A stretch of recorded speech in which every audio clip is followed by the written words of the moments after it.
La economía moderna. Hoy en día, cuando pensamos en economía, nos imaginamos una profesión con departamentos académicos, publicaciones académicas y organizaciones profesionales como la American Economic Association. Pero estos son acontecimientos relativamente recientes. Pasaron siglos antes de que la economía se convirtiera en una disciplina independiente, a pesar de que filósofos, desde Aristóteles hasta David Hume, escribieron de manera erudita sobre temas económicos, al igual que teólogos como Tomás de Aquino y miembros de la nobleza como Sir James Toyard. Pero incluso después de que algunos escritores comenzaron a especializarse en economía, no empezaron a ganarse la vida como economistas de inmediato. Adam Smith, por ejemplo, era profesor de filosofía y se hizo famoso por su libro La teoría de los sentimientos morales casi 20 años antes de ser inmortalizado por la riqueza de las naciones.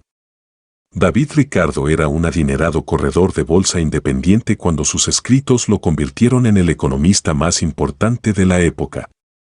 Cuando Thomas R. Malthus fue nombrado profesor de Historia y Economía Política en 1805, se convirtió en el primer economista académico en Gran Bretaña y probablemente del mundo.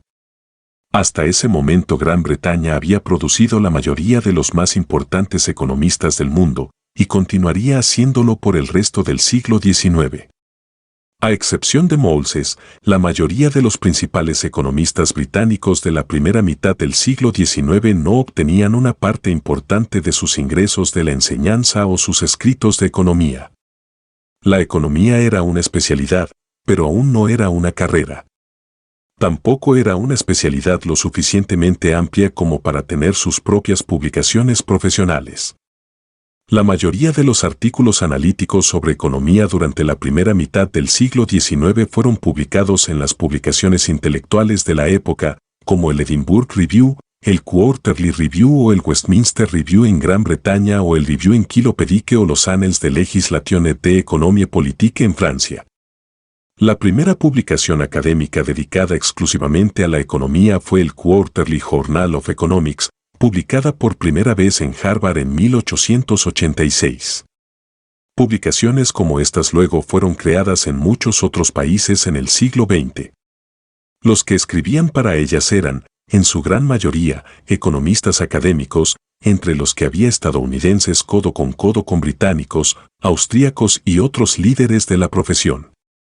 El primer catedrático de economía en Estados Unidos fue nombrado por la Universidad de Harvard en 1871 y el primer doctorado en economía fue otorgado por esa misma institución 4 años después.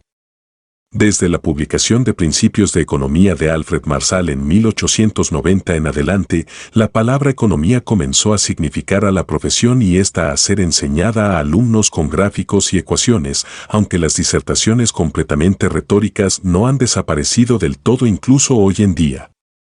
Fue en la segunda mitad del siglo XX que el análisis matemático comenzó a desplazar por completo al retórico en las principales publicaciones y libros académicos. Pese a que un análisis económico predominantemente matemático puede encontrarse desde las obras de Agustín Cournot en la década de 1830, este fue uno de esos pioneros cuya obra no tuvo ningún impacto en los economistas predominantes de la época, hasta el punto de que gran parte de lo que dijo tuvo que ser redescubierto varias generaciones después, como si Cournot nunca hubiese existido.